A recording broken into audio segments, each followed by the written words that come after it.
Resumen de la Biblia del libro Segunda de Timoteo, parte número 1. Saludo e identidad espiritual, capítulo 1, versículo 1 al 5. Introducción.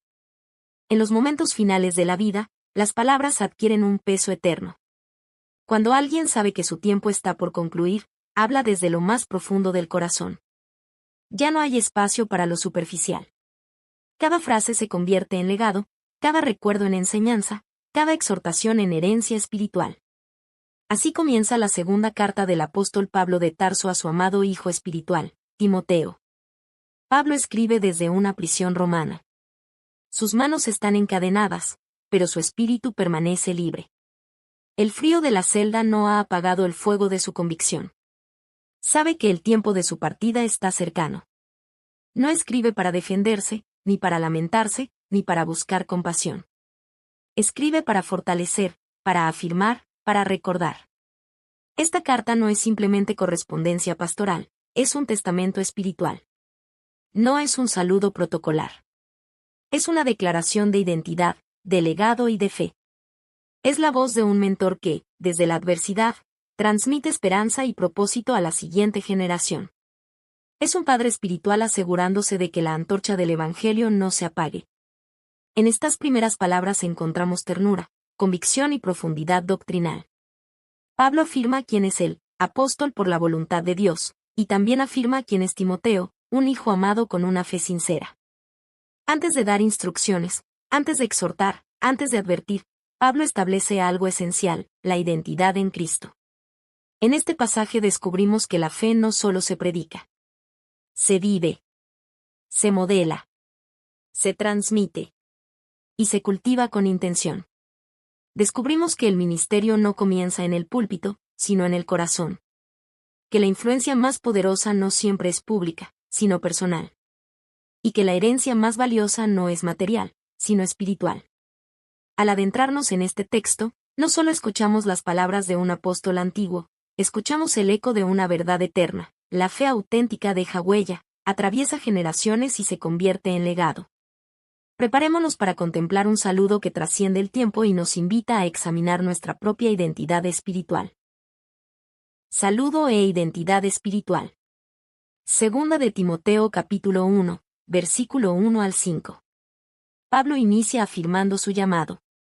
Pablo, apóstol de Jesucristo por la voluntad de Dios, según la promesa de la vida que es en Cristo Jesús. Desde la primera línea, establece el fundamento de su identidad. No se presenta como teólogo, escritor o líder influyente. Se presenta como apóstol por la voluntad de Dios. Su autoridad no proviene del reconocimiento humano, sino del llamado divino. En un contexto de prisión, abandono y persecución, esto es profundamente significativo. Pablo podría haber comenzado hablando de sus cadenas, de las injusticias sufridas o de la soledad que experimentaba. Pero no lo hace. Afirma su propósito. Su ministerio no nació de ambición personal, ni de un proyecto propio, ni de un deseo de prestigio. Nació de un encuentro transformador con Cristo y de la voluntad soberana de Dios. Su identidad no estaba en sus logros misioneros, las iglesias plantadas, los milagros realizados, los sufrimientos soportados, ni siquiera en su encarcelamiento. Su identidad estaba en su llamado y en la promesa de vida eterna en Cristo Jesús. Esa frase, la promesa de la vida, revela que, aún frente a la muerte, Pablo hablaba de vida. Su esperanza trascendía las circunstancias. Para él, el Evangelio no era solo doctrina, era vida eterna asegurada en Cristo. Luego dirige sus palabras a Timoteo con una ternura que conmueve. A Timoteo, amado hijo. Aquí no habla un superior a un subordinado. No es un jefe dando órdenes a un asistente. Es un padre espiritual hablando a su hijo en la fe. Pablo de Tarso había acompañado a Timoteo en viajes misioneros, lo había instruido, corregido, animado y formado. Habían compartido peligros, persecuciones y desafíos ministeriales. La relación entre ambos no era simplemente funcional, era profundamente afectiva. Había amor genuino, cuidado pastoral y acompañamiento constante. Pablo no solo enseñó doctrina, compartió su vida. Y esa es una lección poderosa. El discipulado verdadero no se limita a información, sino que implica formación y relación. Pablo continúa recordándole algo esencial, trayendo a la memoria la fe no fingida que hay en ti. La expresión fe no fingida significa una fe sin máscara, sin doblez, sin hipocresía.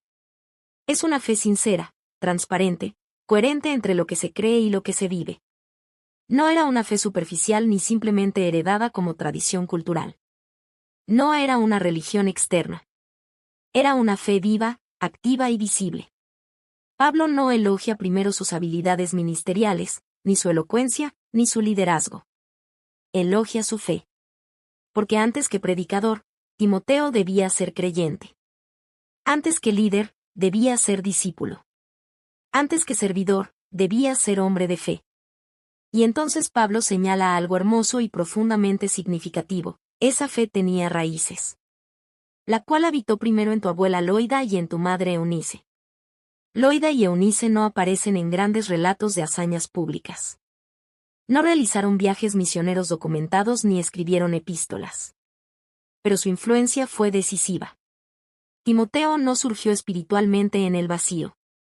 Su fe fue sembrada en el hogar. Fue cultivada en conversaciones cotidianas, en enseñanzas constantes, en ejemplos silenciosos, en oraciones persistentes. Ellas representan el poder silencioso pero transformador del testimonio familiar. En una cultura donde muchas veces se exalta lo visible y lo público, este pasaje nos recuerda que el impacto más profundo suele comenzar en lo privado. El hogar puede convertirse en el primer seminario. La mesa familiar puede convertirse en el primer púlpito.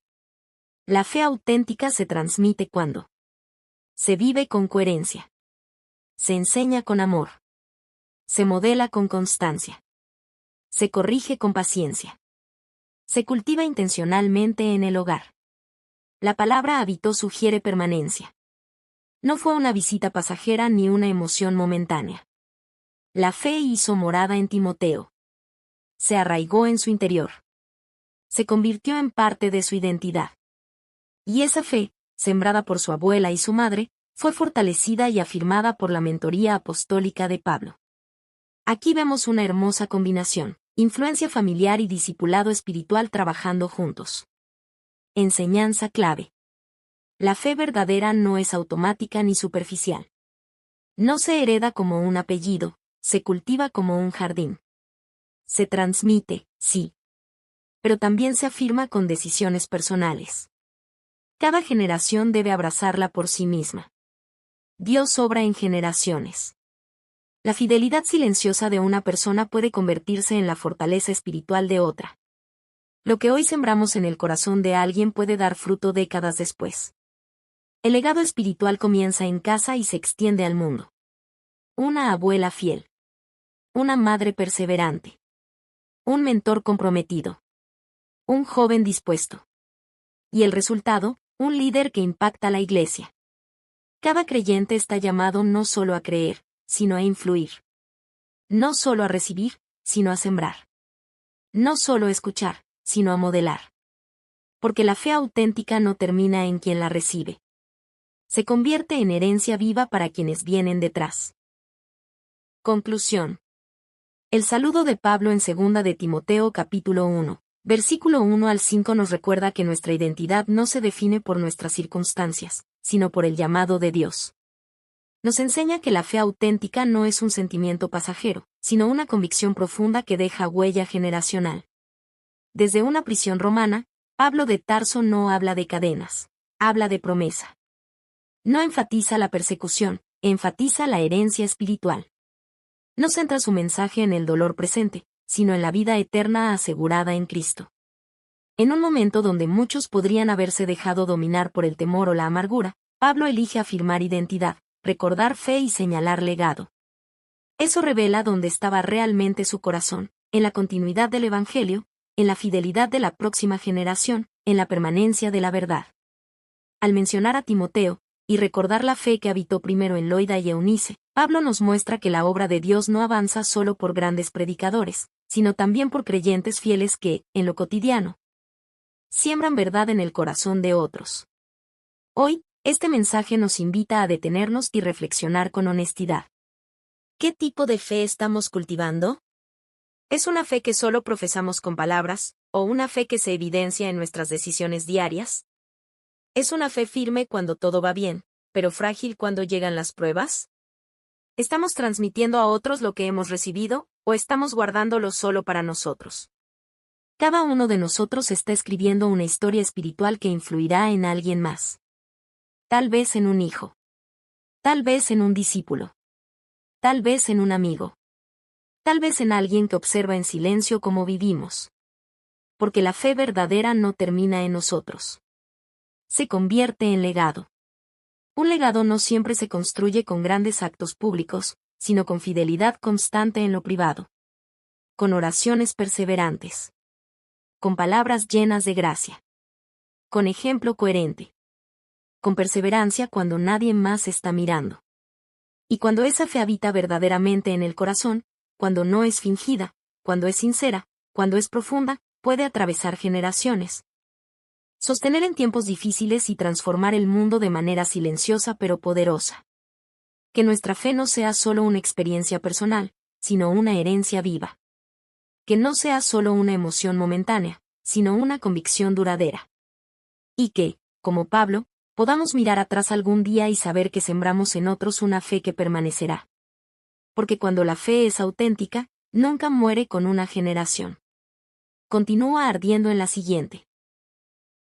Resumen de la Biblia del libro segunda de Timoteo, parte número 2. Avivando el don y perseverando en el sufrimiento, capítulo 1, versículos 6 al 18. Introducción. En la vida cristiana hay momentos en los que el fuego parece debilitarse. Las pruebas se intensifican, la oposición aumenta y el temor intenta paralizar el corazón. El entusiasmo inicial puede verse amenazado por el cansancio, la presión externa o las dudas internas. El llamado que un día ardía con claridad puede sentirse rodeado por sombras de incertidumbre. Es precisamente en esos momentos cuando las palabras del apóstol Pablo de Tarso a Timoteo cobran una fuerza extraordinaria. No se trata de un consejo superficial ni de una frase motivacional. Es el consejo de un hombre que ha sufrido persecución, abandono, cárceles y amenazas de muerte. Es la voz de alguien que ha probado el costo del discipulado y, aún así, permanece firme. Pablo escribe desde una prisión romana. Las cadenas en sus manos no representan fracaso, sino fidelidad. Sabe que su partida está cercana. Sabe que el tiempo de su sacrificio se aproxima.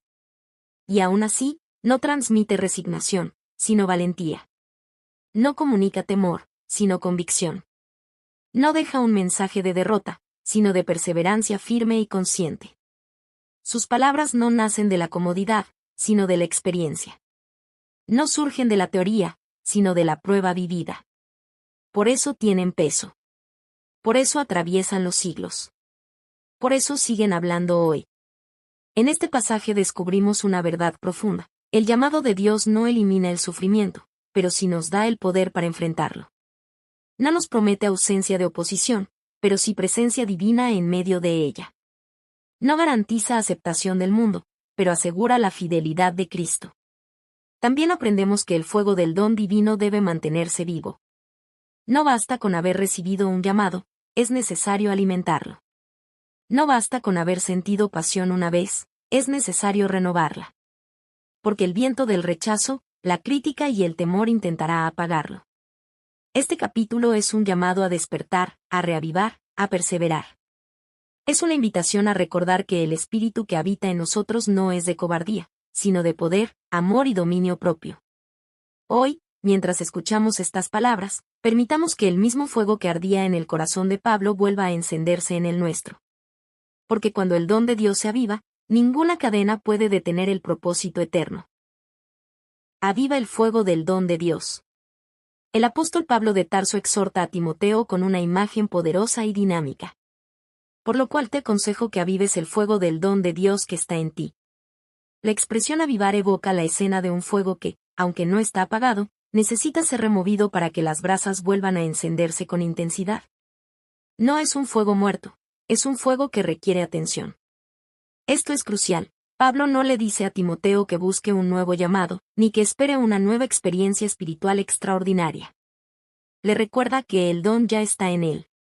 El problema no era ausencia de don, sino posible descuido.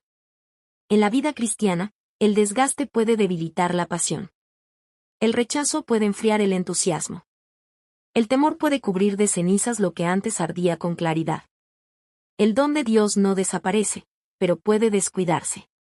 Puede debilitarse cuando el temor, la inseguridad, la comparación o el desánimo ocupan el centro del corazón. Pablo le recuerda que ese don fue confirmado mediante la imposición de manos, un acto público que reconocía su llamado y comisión espiritual. No fue imaginación. No fue emoción pasajera.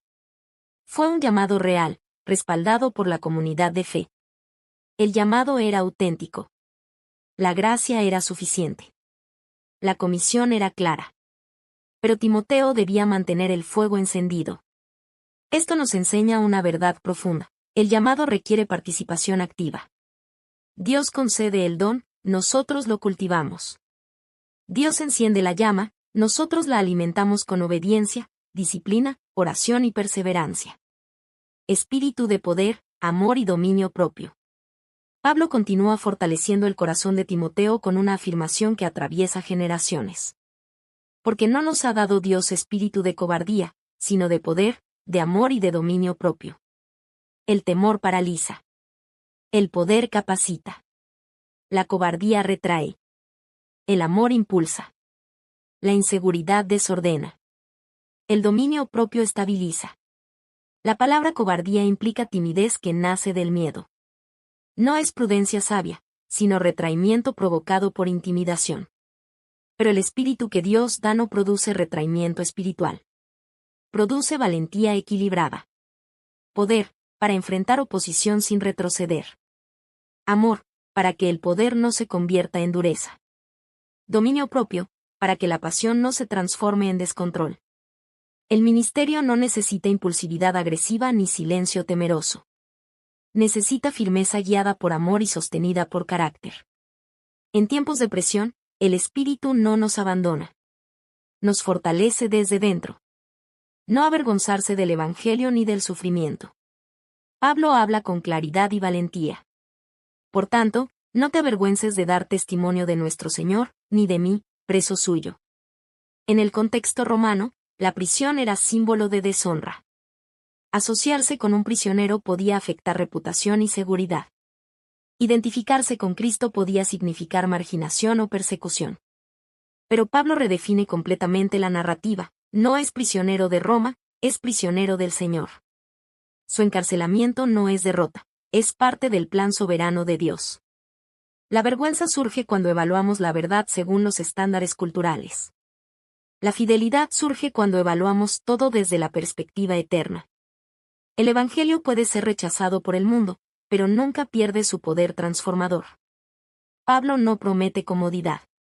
No suaviza el costo del discipulado. Dice con firmeza. Participa de las aflicciones por el Evangelio según el poder de Dios. El sufrimiento no es señal de fracaso espiritual. Muchas veces es evidencia de fidelidad auténtica. Cuando el Evangelio confronta, el mundo reacciona. Pero la oposición no invalida el mensaje, confirma su impacto. Cristo abolió la muerte. En medio del llamado a perseverar, Pablo dirige la mirada hacia la verdad más gloriosa. Abolió la muerte y sacó a luz la vida y la inmortalidad por el Evangelio. La muerte, el enemigo que parecía invencible, fue derrotada en la obra redentora de Cristo. No desapareció físicamente, pero perdió su autoridad definitiva. Ya no tiene la última palabra. Cristo expuso la inmortalidad. Reveló lo que antes estaba oculto. Mostró que la historia no termina en la tumba. El Evangelio no solo transforma la vida presente, redefine el destino eterno. Esta verdad cambia la perspectiva del sufrimiento. Si la muerte fue vencida, ¿qué puede hacer el rechazo temporal? Si la eternidad está asegurada, ¿qué puede arrebatar la esperanza? La victoria de Cristo convierte el sufrimiento presente en algo momentáneo frente a la gloria eterna. Un ejemplo de confianza inquebrantable. Pablo declara con firmeza.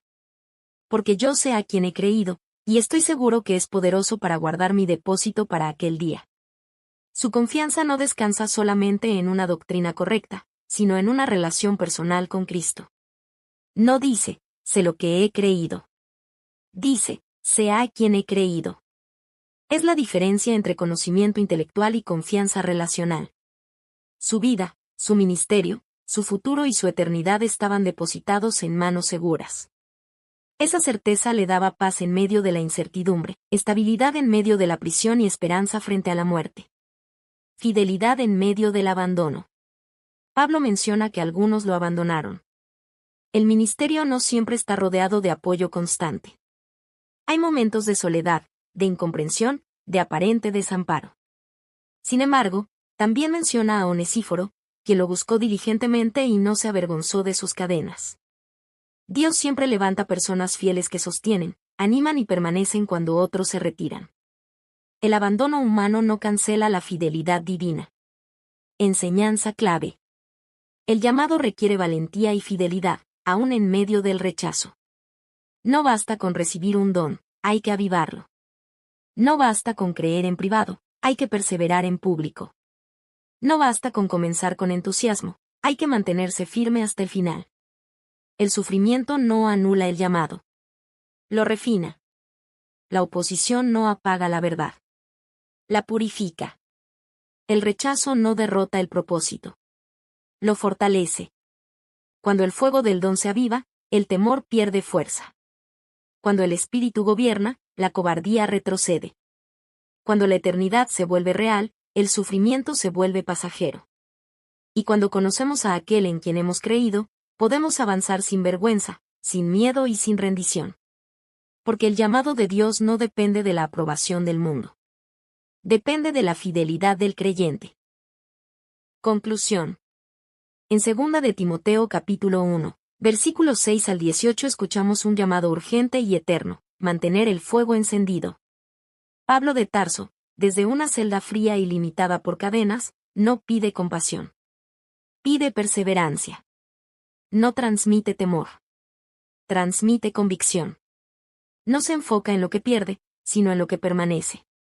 Su vida terrenal estaba por concluir, pero su fe ardía con una intensidad que ninguna prisión podía apagar. Su mensaje no nace de la comodidad, sino de la fidelidad probada. Cada palabra lleva el peso de quien ha sufrido por el Evangelio y, aún así, sigue proclamando esperanza. A través de sus palabras entendemos que el don de Dios debe avivarse, incluso cuando el entusiasmo inicial parece disminuir. El Evangelio no debe avergonzarnos, aunque el mundo lo rechace.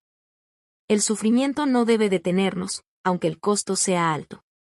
La muerte no debe asustarnos, porque ha sido vencida. Porque Cristo ya venció.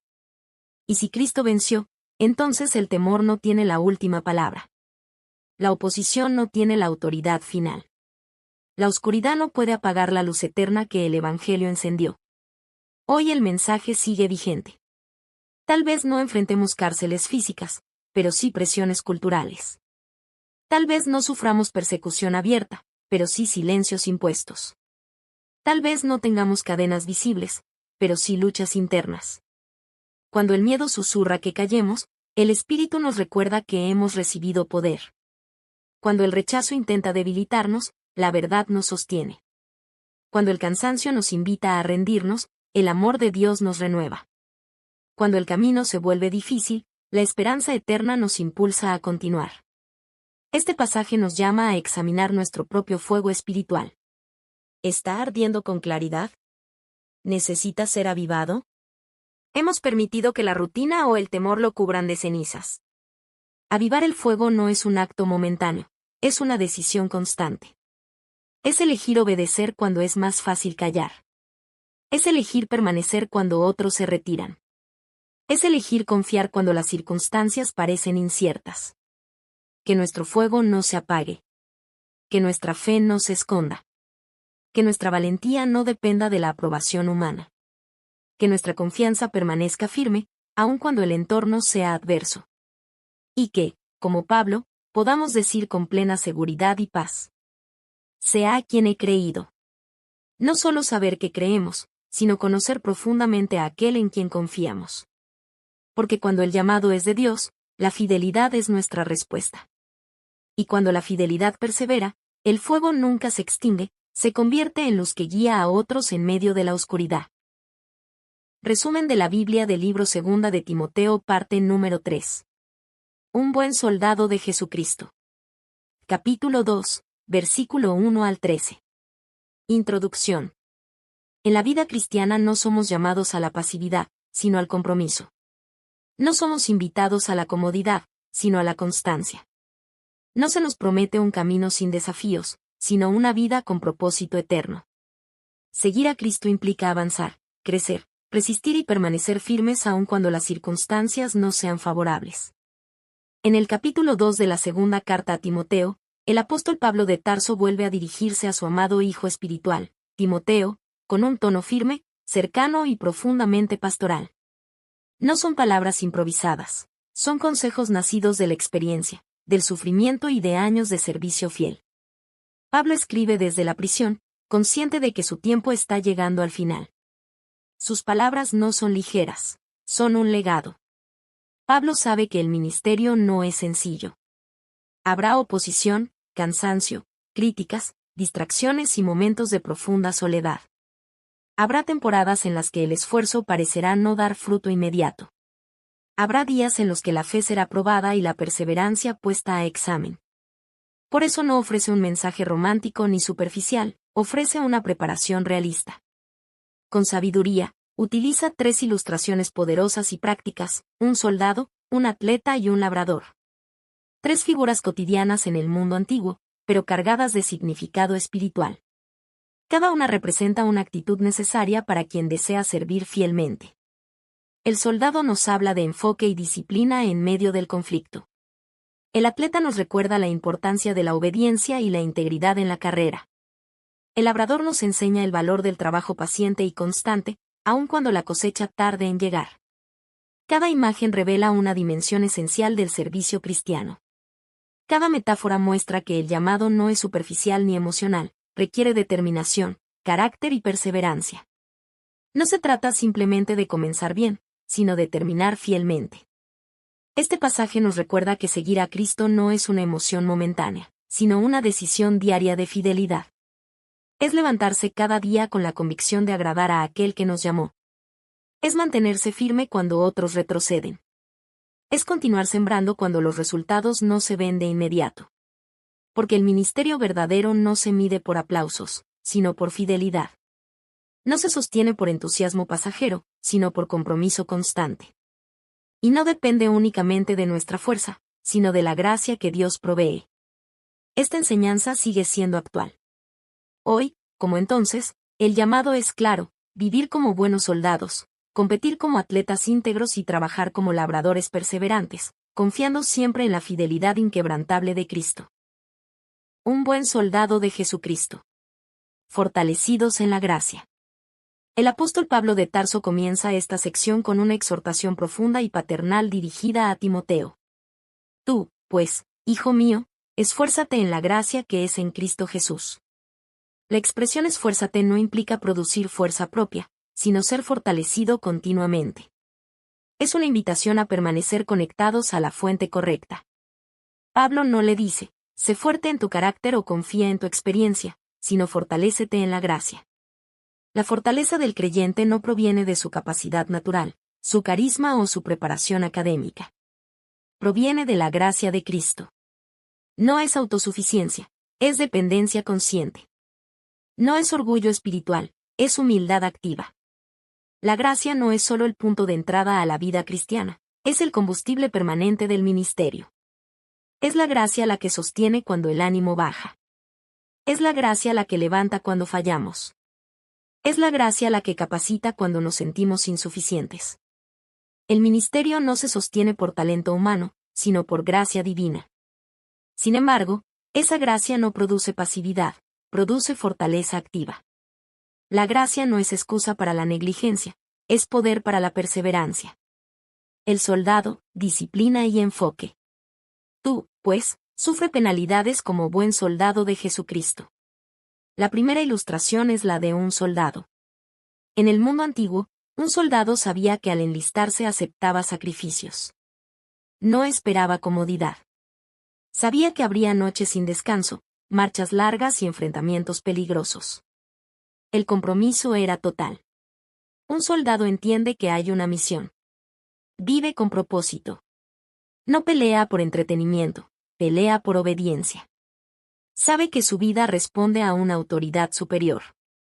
Pablo añade: ninguno que milita se enreda en los negocios de la vida, a fin de agradar a aquel que lo tomó por soldado. El soldado evita enredos innecesarios. No se distrae con asuntos secundarios mientras está en campaña. Su enfoque está claro: agradar a su comandante. Espiritualmente, esto significa que el creyente debe discernir qué cosas son distracciones y qué cosas son esenciales.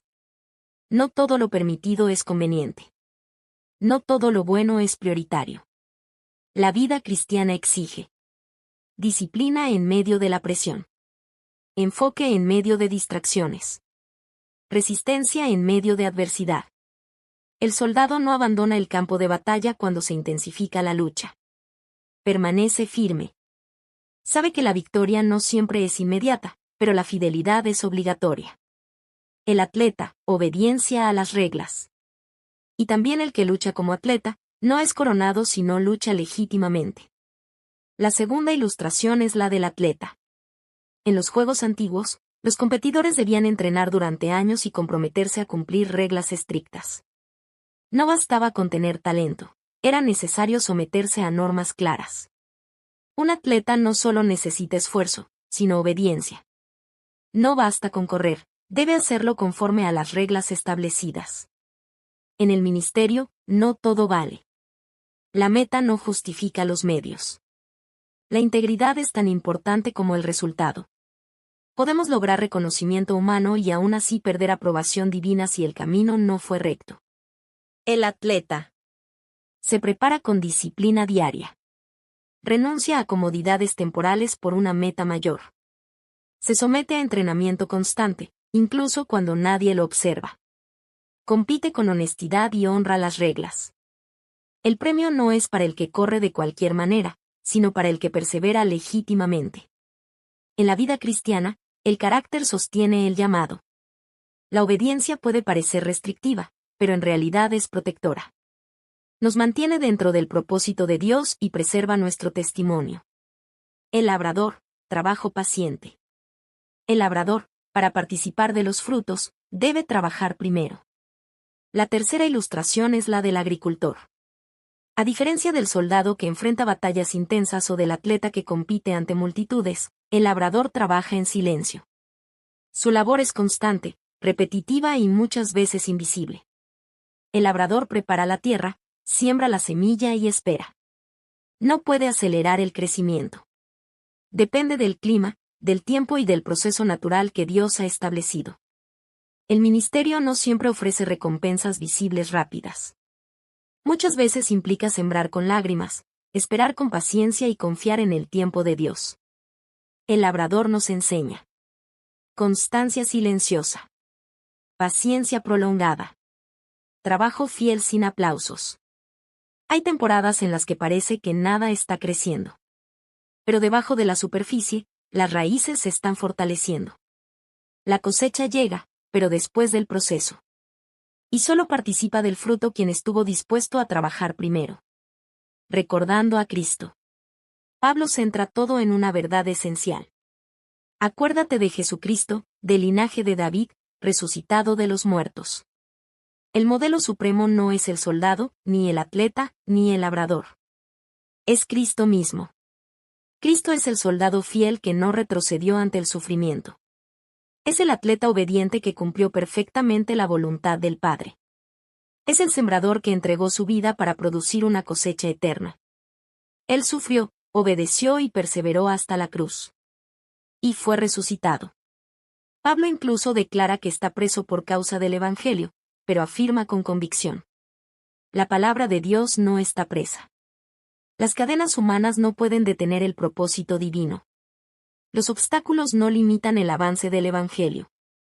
La fidelidad de Dios trasciende cualquier circunstancia. Una declaración de fidelidad eterna. El pasaje culmina con una declaración solemne y profunda. Si morimos con Él, también viviremos con Él. Si sufrimos, también reinaremos con Él. Si le negáremos, Él también nos negará. Si fuéramos infieles, Él permanece fiel. Él no puede negarse a sí mismo. Aquí se entrelazan advertencia y consuelo. Nuestra fidelidad importa. La perseverancia tiene recompensa. El sufrimiento no es inútil, prepara gloria futura. Pero aun cuando nuestra debilidad se manifiesta, el carácter de Cristo no cambia. Él permanece fiel porque su naturaleza es inmutable. Su fidelidad no depende de nuestra perfección. Depende de quién Él es. Y eso nos sostiene cuando nuestras fuerzas fallan. Enseñanza clave. El ministerio exige compromiso, esfuerzo y constancia. Como el soldado, debemos mantener enfoque. Como el atleta, debemos vivir con integridad. Como el labrador, debemos trabajar con paciencia. No es un llamado cómodo. Es un llamado firme. No es superficial. Es profundo y transformador.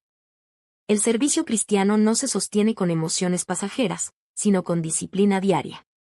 No se fortalece con entusiasmo momentáneo, sino con perseverancia constante. Y sobre todo, no descansa únicamente en nuestra capacidad, sino en la gracia inagotable y la fidelidad eterna de Cristo. Conclusión. En 2 de Timoteo capítulo 2, versículo 1 al 13, el apóstol Pablo de Tarso entrega una imagen clara, sobria y profundamente desafiante del discipulado verdadero.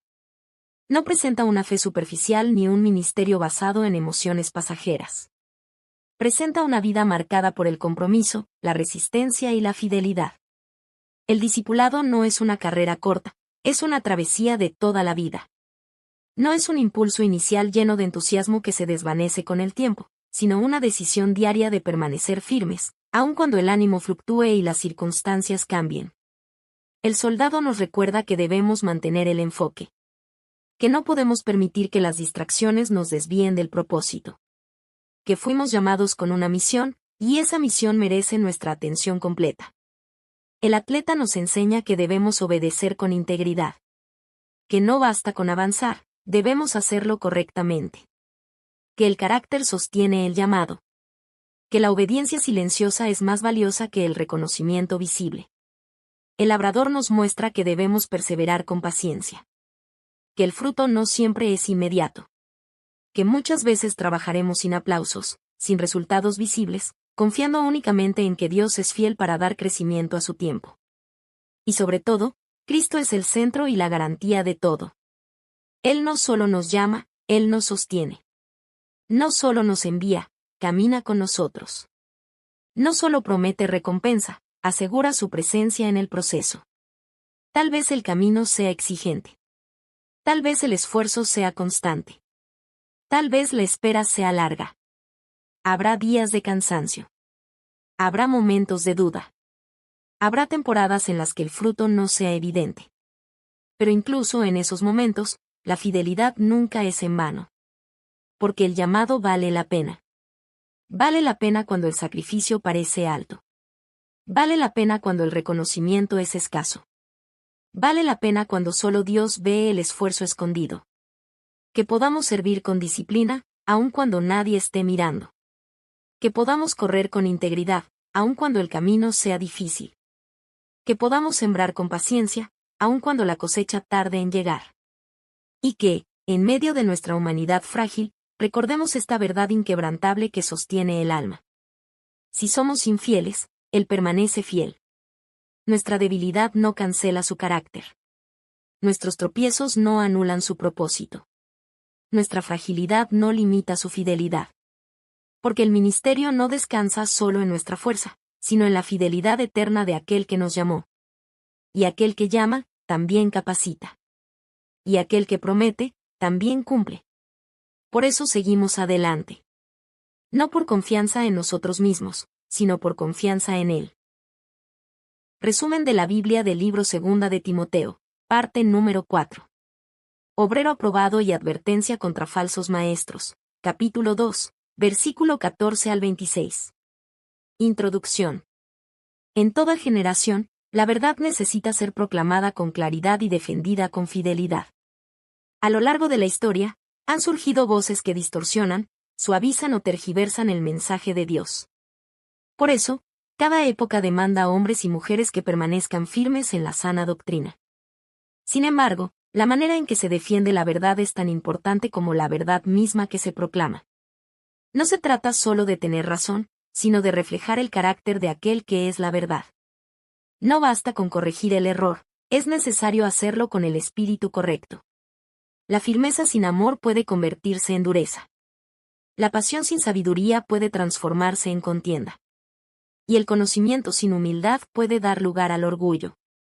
En este pasaje de la segunda carta a Timoteo, el apóstol Pablo de Tarso instruye a su hijo espiritual Timoteo sobre cómo conducirse en medio de la confusión doctrinal y la oposición creciente. Pablo escribe desde la experiencia, consciente de que el liderazgo cristiano no solo enfrenta desafíos externos, sino también tensiones internas dentro de la comunidad de fe. No solo le habla acerca de proteger la sana enseñanza, sino también de cuidar su corazón mientras lo hace. Le enseña que el ministerio no es una plataforma para demostrar superioridad intelectual, sino una responsabilidad sagrada ante Dios. El obrero debe manejar correctamente la palabra, pero también debe manejar correctamente sus actitudes. Porque el verdadero siervo de Dios no se distingue únicamente por lo que sabe, sino por cómo vive y cómo trata a los demás. Su autoridad no proviene de su tono elevado ni de su capacidad de debatir, sino de la coherencia entre su mensaje y su conducta. Este pasaje nos muestra que la sana doctrina debe defenderse con convicción, pero también con mansedumbre, con firmeza, pero también con humildad, con verdad, pero también con amor. Nos recuerda que el carácter y la enseñanza no pueden separarse, porque el mensaje del Evangelio no solo se escucha, también se observa. En un mundo marcado por discusiones intensas y opiniones polarizadas, estas palabras siguen siendo profundamente actuales. El llamado es claro: ser obreros aprobados por Dios, guardianes de la verdad y reflejos del carácter de Cristo. Presentarse como obrero aprobado. En este pasaje, el apóstol Pablo de Tarso exhorta con firmeza a Timoteo.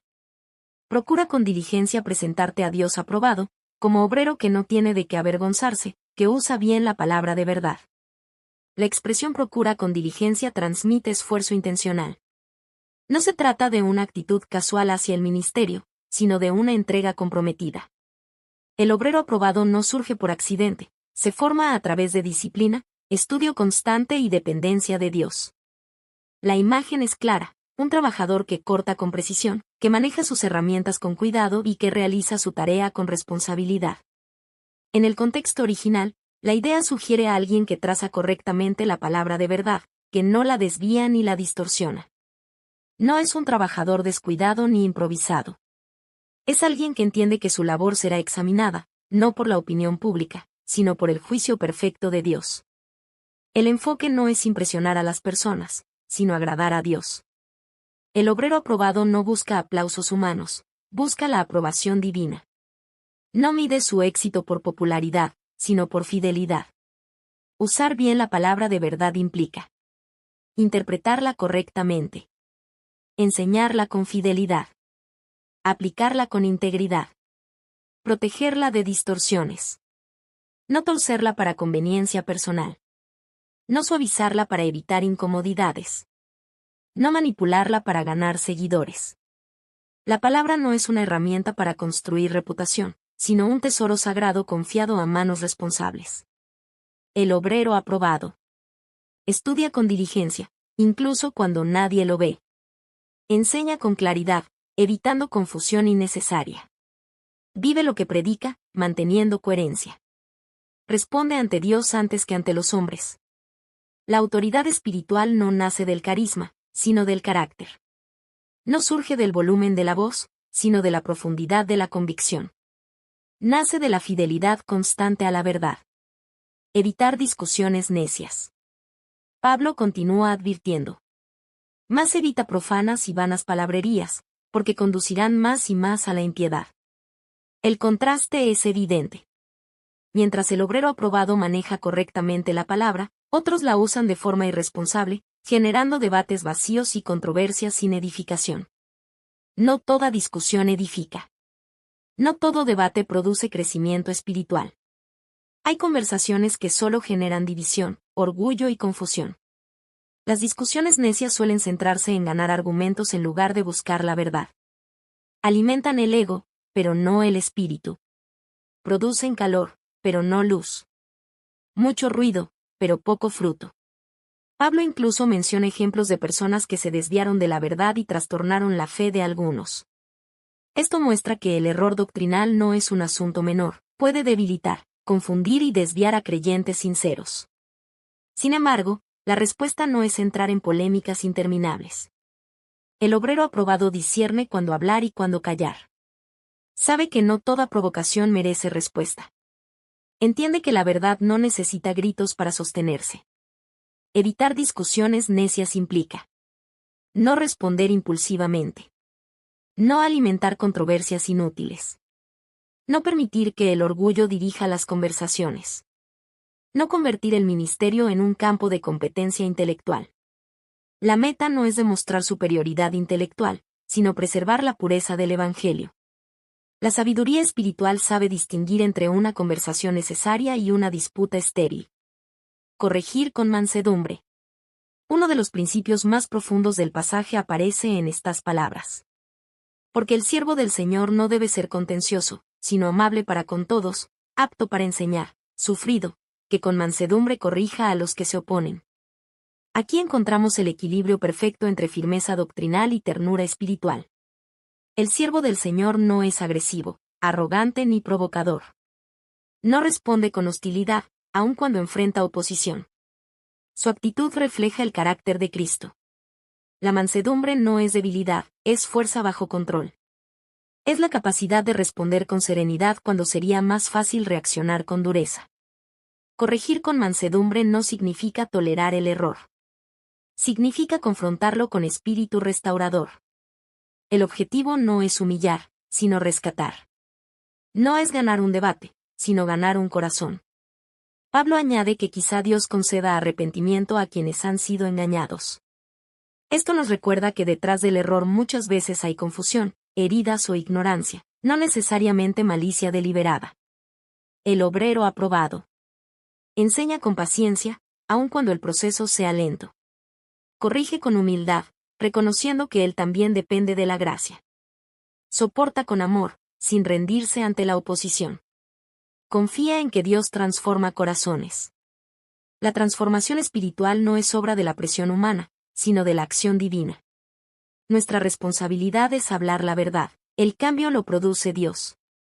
La verdad sin amor se vuelve dureza. El amor sin verdad se vuelve permisividad. Pero la verdad acompañada de mansedumbre produce restauración. Enseñanza clave. La sana doctrina debe defenderse con carácter piadoso. No basta con tener argumentos correctos, debemos tener actitudes correctas. No basta con conocer la verdad, debemos reflejarla en nuestro trato, en nuestras palabras y en nuestras reacciones. El ministerio no solo trata de precisión teológica, sino de madurez espiritual. El obrero aprobado entiende que representa a Cristo no solo cuando predica, sino cuando conversa, corrige y responde ante la oposición. La autoridad espiritual no proviene de la agresividad, sino de la coherencia. La influencia duradera no nace de la confrontación ruidosa, sino de la fidelidad constante. Y cuando la verdad es proclamada con carácter piadoso, no solo informa la mente, transforma el corazón. Conclusión. En 2 de Timoteo capítulo 2, versículo 14 al 26, el apóstol Pablo de Tarso nos deja una enseñanza clara, equilibrada y profundamente necesaria para nuestro tiempo. No es un consejo limitado a una generación pasada, es una guía vigente para todo aquel que desea servir fielmente a Dios en medio de la confusión. Somos llamados a presentarnos como obreros aprobados, comprometidos con la verdad y responsables ante Dios. Nuestro ministerio no es un escenario para exhibir conocimiento, sino un altar donde ofrecemos fidelidad. Vivimos y enseñamos sabiendo que nuestra labor es examinada por aquel que ve el corazón. Somos llamados a evitar discusiones inútiles que desgastan y dividen. No toda batalla merece ser peleada. No toda provocación requiere respuesta. La sabiduría espiritual sabe discernir cuándo hablar y cuándo guardar silencio. La meta no es ganar argumentos, sino edificar vidas. Somos llamados a corregir con mansedumbre, buscando restaurar y no destruir. La verdad no necesita dureza para sostenerse. La firmeza puede caminar de la mano con la ternura. El propósito de la corrección no es avergonzar, sino rescatar, no es exponer para humillar, sino enseñar para sanar. En un mundo lleno de opiniones, controversias y confusión, la Iglesia necesita hombres y mujeres que conozcan la palabra y la vivan con humildad. Personas que no solo sepan defender la doctrina, sino que reflejen el carácter de Cristo en cada conversación. Defender la verdad no significa perder el carácter. Proteger la doctrina no significa abandonar la gracia. Sostener convicciones firmes no implica adoptar actitudes duras. El equilibrio que Pablo presenta es poderoso: convicción sin arrogancia, firmeza sin agresividad, claridad sin contienda.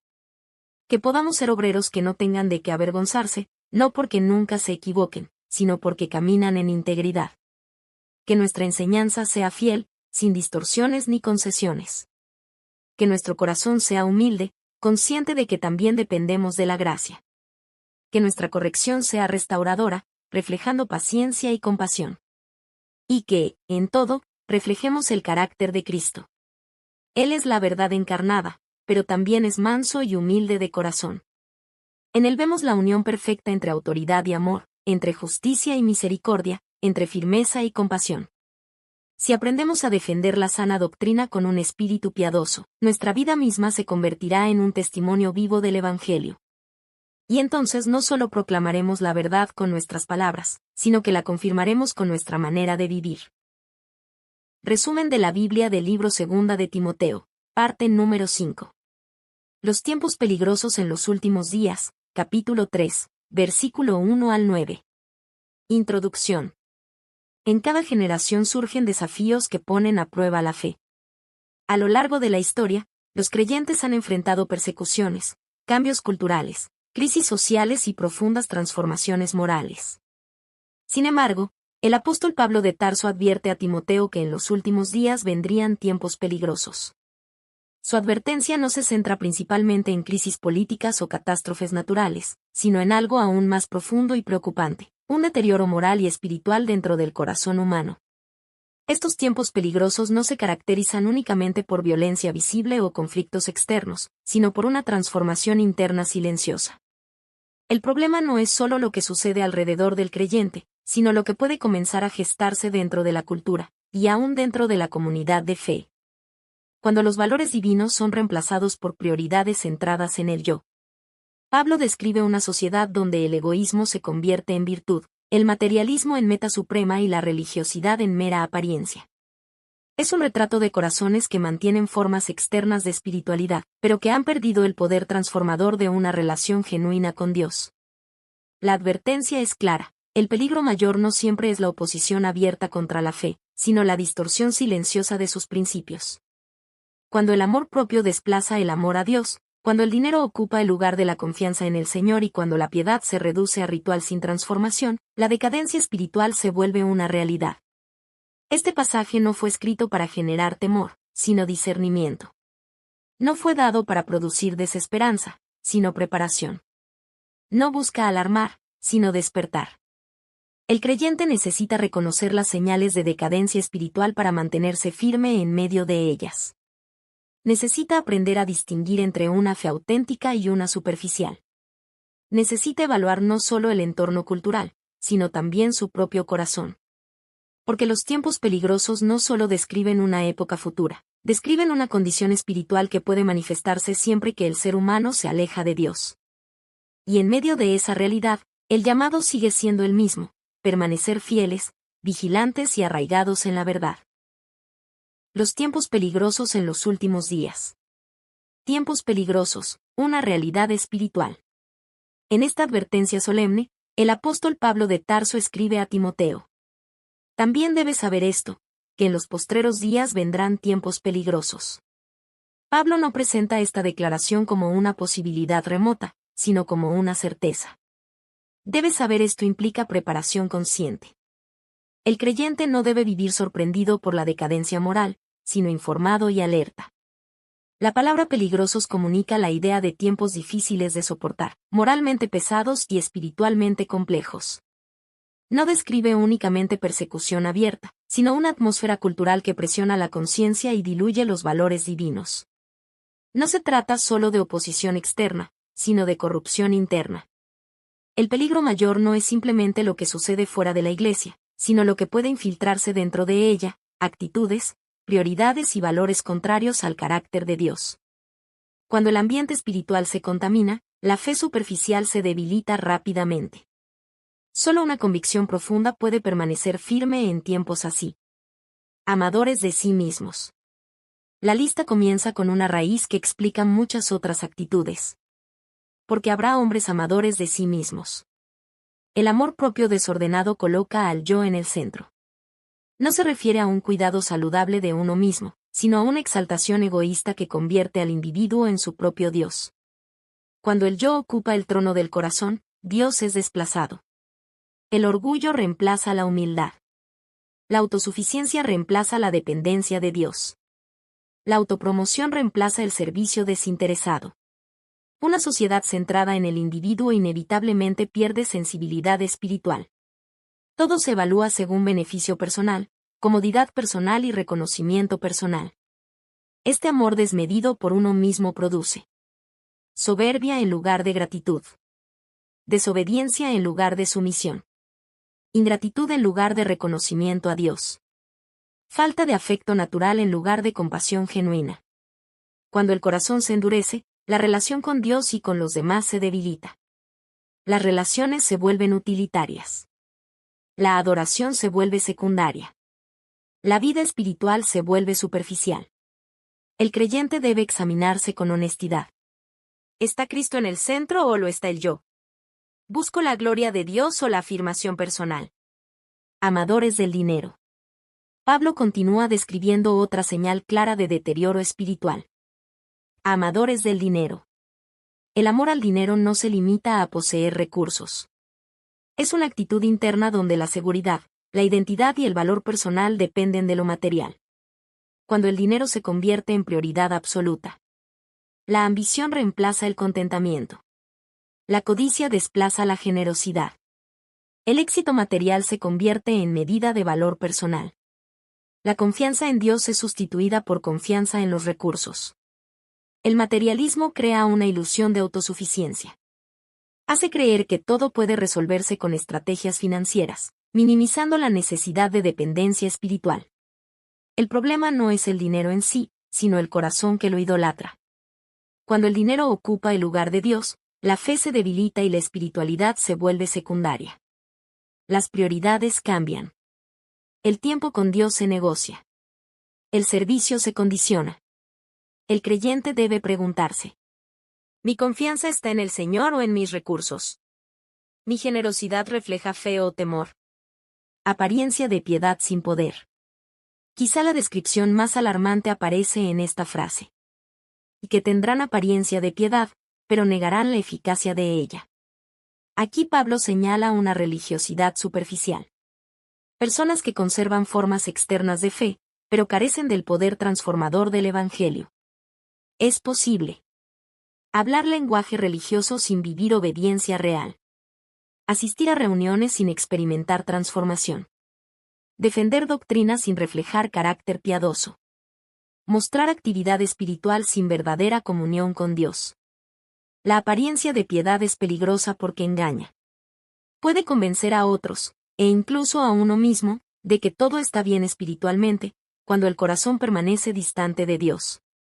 La verdadera piedad no es solo externa, produce fruto visible. Humildad auténtica. Amor sincero. Dominio propio. Perseverancia en la fe. Una fe sin poder es una fe sin transformación. Y una fe sin transformación termina siendo solo tradición vacía. El engaño y la resistencia a la verdad. Pablo menciona ejemplos de hombres que resistieron la verdad, recordándonos que el engaño espiritual no es nuevo. A lo largo de la historia han existido personas que aparentan sabiduría, pero cuyo corazón está lejos de Dios. El deterioro moral no ocurre de un día para otro. Es un proceso gradual. La verdad se relativiza. El pecado se normaliza. La conciencia se endurece. La mentira se justifica. Primero se tolera lo incorrecto. Luego se acepta. Finalmente se celebra. Sin embargo, Pablo asegura que el engaño no prevalecerá indefinidamente. La falsedad eventualmente será expuesta. La verdad puede ser resistida por un tiempo, pero no puede ser anulada. Enseñanza clave. La decadencia espiritual es una realidad que el creyente debe discernir. No podemos vivir ingenuamente. Debemos evaluar el entorno cultural, pero también examinar nuestro propio corazón. El peligro no solo está afuera, puede infiltrarse silenciosamente en nuestras prioridades y actitudes. El llamado no es a aislarnos del mundo, sino a mantenernos firmes dentro de él. No es a temer, sino a permanecer vigilantes. No es a desesperarnos, sino a aferrarnos a la verdad. Discernir significa reconocer el egoísmo cultural sin adoptarlo. Identificar la idolatría del dinero sin permitir que gobierne nuestro corazón.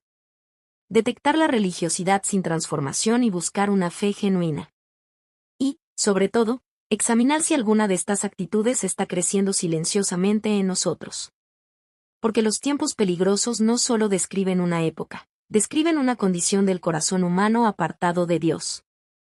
Y frente a esa realidad, el creyente está llamado a vivir con claridad, convicción y autenticidad espiritual. Conclusión. En 2 de Timoteo capítulo 3, versículo 1 al 9, el apóstol Pablo de Tarso nos ofrece un diagnóstico claro de los tiempos peligrosos, una sociedad centrada en el yo, dominada por el materialismo y marcada por una espiritualidad superficial. Su descripción no es exagerada ni simbólica, es realista y profundamente actual. Revela la condición del corazón humano cuando se aleja de Dios. Pero esta advertencia no es motivo de pánico, sino de preparación. Pablo escribió estas palabras a Timoteo para fortalecerlo, no para atemorizarlo. Del mismo modo, el propósito del pasaje no es sembrar ansiedad, sino despertar discernimiento.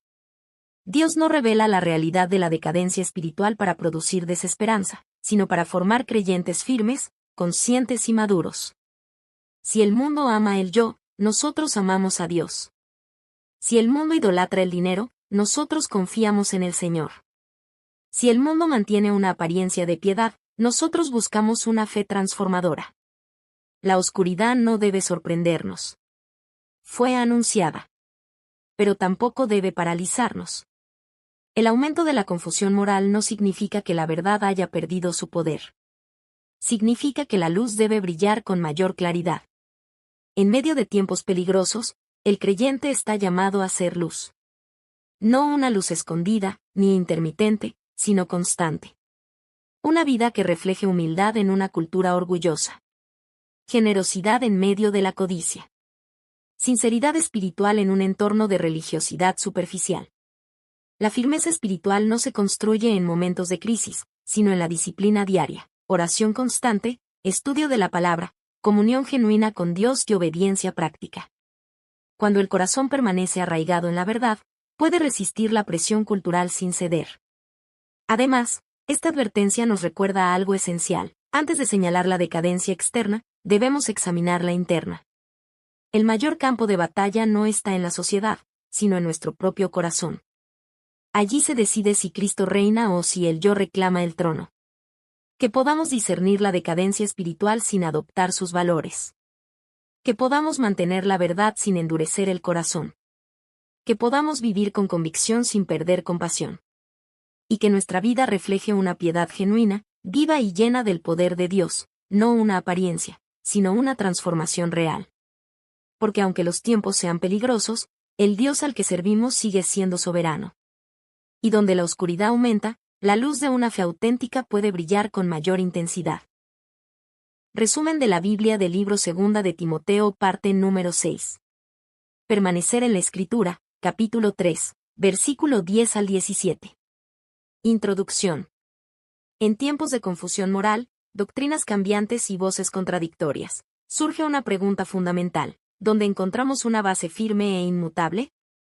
Cuando las opiniones se multiplican y las verdades parecen diluirse, el corazón humano busca algo que no cambie con las tendencias ni con las generaciones.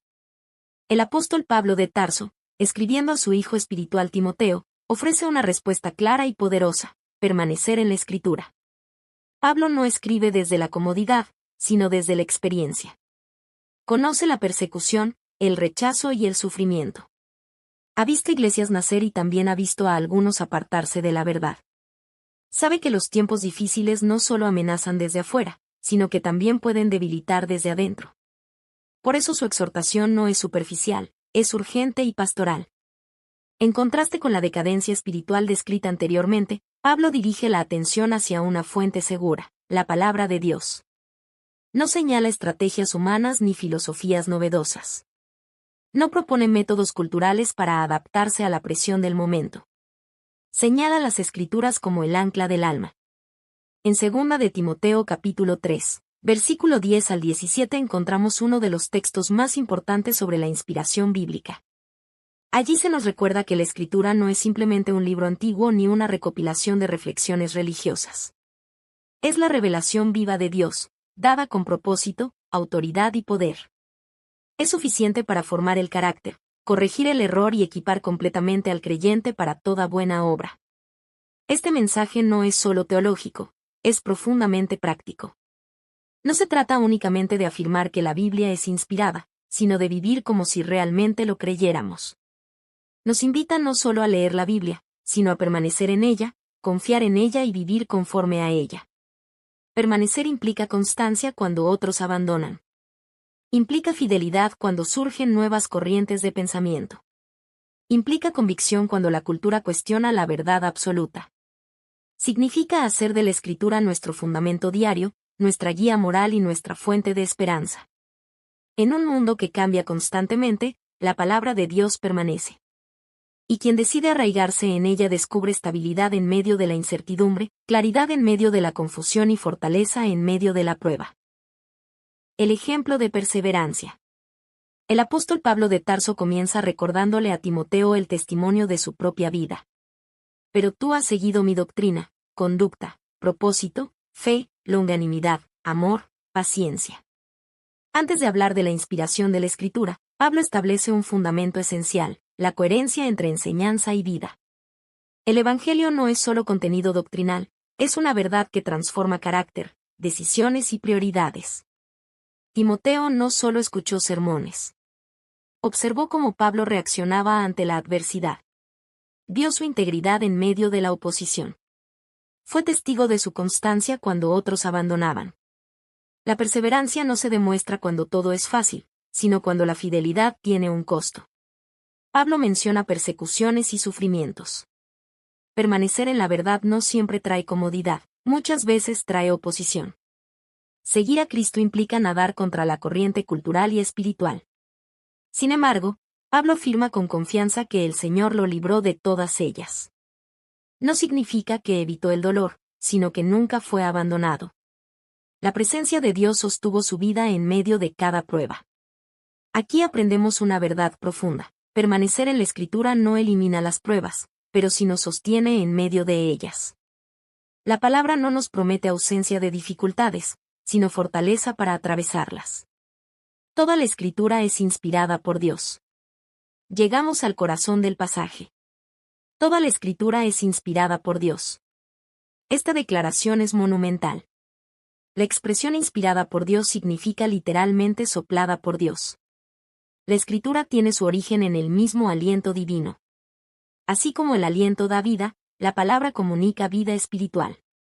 No es simplemente producto del pensamiento humano. No es solo literatura religiosa ni una colección de reflexiones antiguas.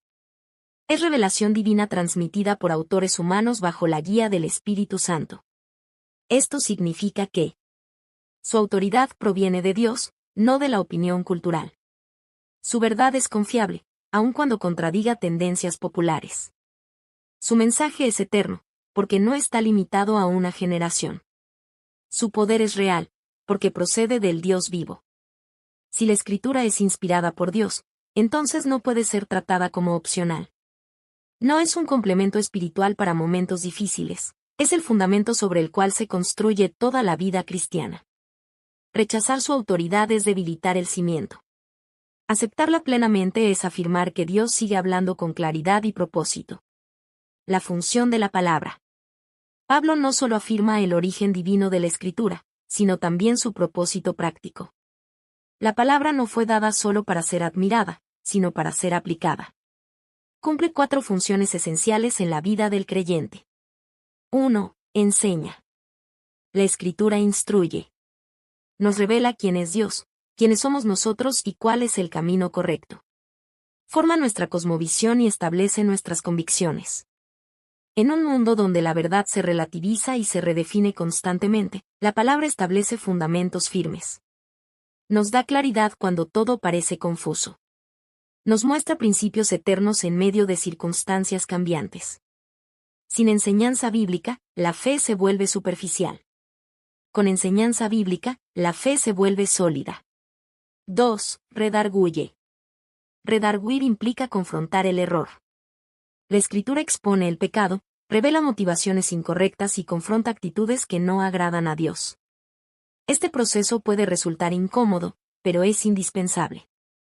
Sin confrontación no hay transformación. La palabra actúa como un espejo que muestra la realidad del corazón. No nos confronta para avergonzarnos, sino para despertarnos. Nos señala a áreas de orgullo, egoísmo o incredulidad que necesitan ser rendidas a Dios. 3. Corrige. No solo señala lo que está mal, también restaura.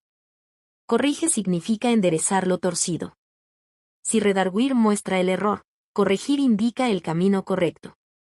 La Escritura no condena sin ofrecer esperanza. Nos guía hacia la restauración. Nos enseña cómo arrepentirnos, cómo reconciliarnos y cómo volver a caminar en obediencia. Dios no expone para destruir, sino para restaurar. Cada corrección bíblica es una oportunidad de crecimiento. 4. Instruye en justicia. La palabra forma el carácter. No solo transmite información, produce formación espiritual. Instruir en justicia implica entrenar al creyente en una vida que refleje el carácter de Cristo. Es un proceso continuo. No ocurre en un instante, sino a través de disciplina constante, obediencia diaria y renovación de la mente. La Escritura moldea nuestra manera de pensar, nuestra manera de hablar, nuestra manera de relacionarnos, nuestra manera de servir. Es entrenamiento espiritual para una vida íntegra. La suficiencia de la Escritura. Pablo concluye esta sección con una afirmación poderosa. A fin de que el hombre de Dios sea perfecto, enteramente preparado para toda buena obra. Aquí encontramos la enseñanza clave. La Escritura es suficiente para equipar completamente al creyente.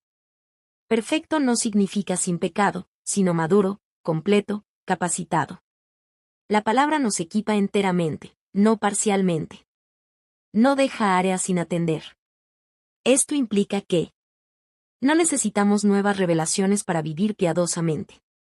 No dependemos de sabiduría humana para conocer la voluntad de Dios. No requerimos añadir autoridad externa que supere la Escritura. La Biblia no solo inicia la vida cristiana, la sostiene, la dirige y la madura. Es suficiente para formar líderes, fortalecer familias, sostener en el sufrimiento y guiar decisiones complejas. Donde la Escritura gobierna, la vida encuentra dirección. Permanecer en la Escritura. Pablo le dice a Timoteo: pero persiste tú en lo que has aprendido. Permanecer implica constancia. No es leer ocasionalmente, sino habitar en la palabra. Es permitir que ella moldee pensamientos, decisiones, prioridades y valores. Permanecer en la Escritura significa leerla con reverencia, reconociendo su autoridad divina. Estudiarla con diligencia, buscando comprender su mensaje. Obedecerla con humildad, aun cuando confronte nuestras preferencias. Confiar en ella plenamente, incluso cuando el entorno cultural la cuestione. En tiempos donde abundan opiniones, la Escritura ofrece convicción. En tiempos de presión cultural, ofrece estabilidad. En tiempos de engaño, ofrece verdad. Permanecer no es pasividad, es fidelidad activa. Enseñanza clave. La Escritura es suficiente para equipar completamente al creyente. Ella enseña cuando necesitamos dirección. Redarguye cuando nos desviamos. Corrige cuando caemos. Instruye cuando debemos crecer. No es un recurso más entre muchos, es el recurso esencial. No es una voz opcional, es la voz autorizada de Dios. Quien permanece en la Escritura no solo adquiere conocimiento, sino que es transformado.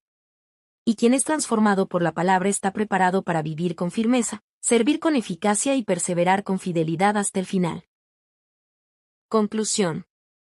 En medio de tiempos difíciles y doctrinas cambiantes, el llamado sigue siendo el mismo: permanecer en la Escritura. No es un llamado nuevo ni temporal, es una exhortación constante para cada generación de creyentes. Cuando las corrientes culturales intentan redefinir la verdad y las opiniones humanas compiten por autoridad, la palabra de Dios sigue siendo el ancla segura del alma. La autoridad de la palabra descansa en su origen divino. Como afirmó el apóstol Pablo de Tarso al escribir a Timoteo, toda la Escritura es inspirada por Dios. Su poder se evidencia en vidas transformadas a lo largo de la historia. Su suficiencia se demuestra en creyentes maduros, firmes y preparados para toda buena obra. Cuando todo alrededor parece inestable, la Escritura permanece firme. Cuando las ideas humanas cambian, la verdad de Dios permanece constante. Cuando las emociones fluctúan, la palabra ofrece dirección clara. Cuando la fe es probada, la Escritura fortalece el corazón. Permanecer en la palabra no es simplemente acumular conocimiento bíblico, es permitir que su verdad penetre profundamente en el alma.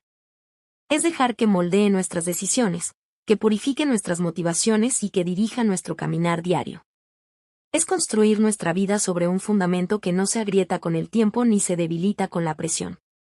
Que podamos valorar la palabra no solo como un libro sagrado, sino como la voz viva de Dios hablando hoy. Que podamos acudir a ella diariamente, no por obligación religiosa, sino por genuina dependencia espiritual. Que podamos permitir que nos enseñe cuando necesitamos dirección, que nos confronte cuando nos desviamos, que nos corrija cuando fallamos y que nos forme cuando necesitamos crecer. En un mundo lleno de ruido, la Escritura sigue hablando con claridad. En un mundo lleno de incertidumbre, la Escritura ofrece seguridad.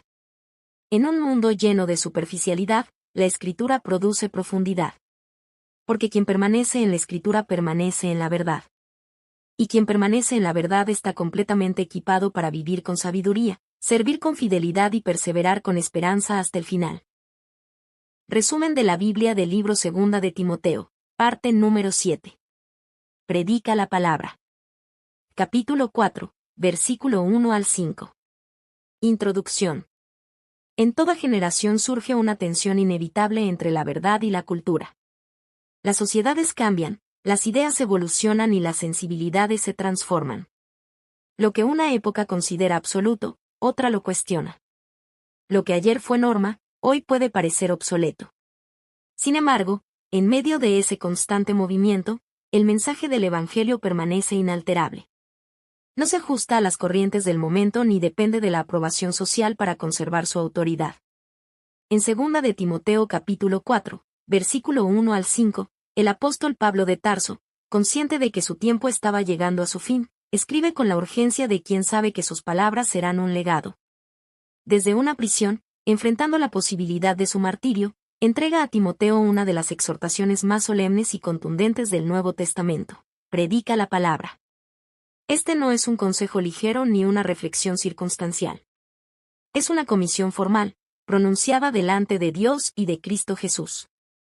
Pablo coloca el encargo en el contexto de la eternidad, recordando que el ministerio se ejerce bajo la autoridad divina y a la luz del juicio final. La predicación no es una plataforma personal, es una responsabilidad sagrada. Pablo entiende que las generaciones futuras enfrentarán resistencia a la verdad. Sabe que vendrán tiempos en que el mensaje bíblico será considerado incómodo, demasiado confrontativo o culturalmente inapropiado. Sin embargo, su respuesta no es diluir el contenido ni suavizar sus demandas. No llama a reinventar el mensaje, sino a proclamarlo con fidelidad. El desafío no está solo en predicar cuando es conveniente, sino también cuando no lo es. No solo cuando hay receptividad, sino cuando hay indiferencia o rechazo. La fidelidad verdadera se prueba en contextos adversos. Este pasaje nos recuerda que el ministerio no se sostiene sobre la popularidad, sino sobre la obediencia. No depende de la aceptación cultural, sino de la convicción espiritual. No se mide por aplausos, sino por fidelidad al encargo recibido. Y en medio de tiempos cambiantes, donde la verdad se relativiza y las voces compiten por atención, el mandato sigue vigente con la misma fuerza: proclamar la palabra con claridad, valentía y perseverancia. Porque aunque la cultura cambie, el llamado permanece. Un encargo solemne. El apóstol Pablo de Tarso inicia este pasaje con palabras cargadas de peso espiritual. Te encarezco delante de Dios y del Señor Jesucristo. No es una introducción casual. Es el lenguaje de un juramento, de una comisión formal pronunciada bajo la autoridad del cielo. Pablo coloca este mandato en el contexto más elevado posible, la presencia de Dios y de Cristo Jesús, quien juzgará a vivos y muertos. Esto eleva la responsabilidad del ministerio a un nivel eterno. No se trata simplemente de hablar bien, comunicar ideas o transmitir conocimientos religiosos. Se trata de representar fielmente el mensaje de Dios ante un mundo necesitado. Timoteo no está sirviendo ante una audiencia humana únicamente, sino ante Dios mismo. Cada sermón, cada enseñanza, cada exhortación ocurre bajo la mirada del Señor. Esta perspectiva transforma la motivación del predicador. El objetivo no es agradar a la multitud. No es buscar aprobación. No es evitar críticas. El objetivo es ser fiel al llamado recibido. Cuando se pierde esta visión, el ministerio puede volverse pragmático o complaciente. Pero cuando se mantiene, la fidelidad se convierte en prioridad absoluta. Que prediques la palabra. El mandato es directo, claro y sin ambigüedad.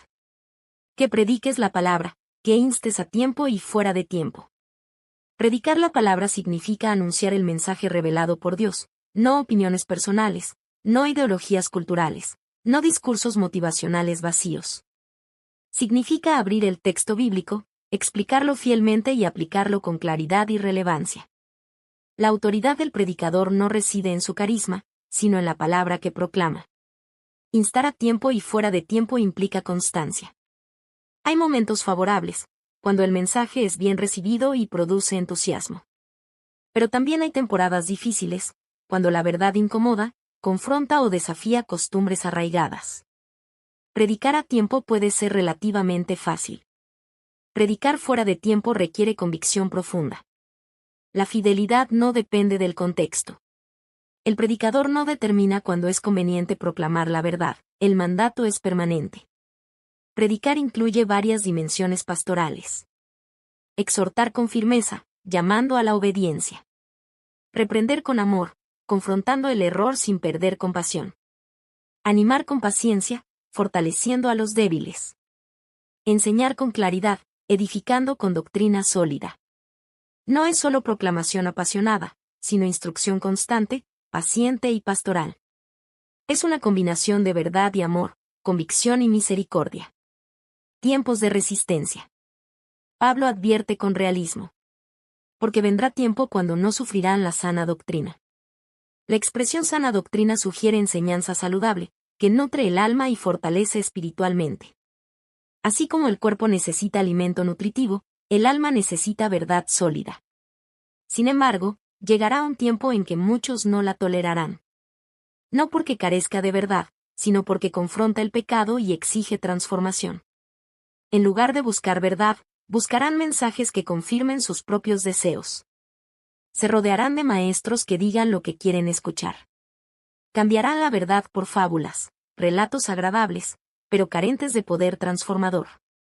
Esta advertencia no es hipotética, es un patrón repetido en la historia.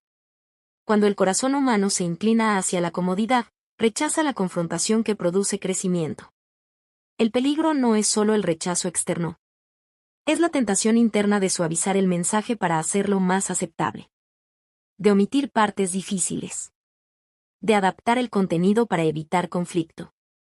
Pero un mensaje diluido deja de ser el mensaje bíblico. La fidelidad en medio del rechazo.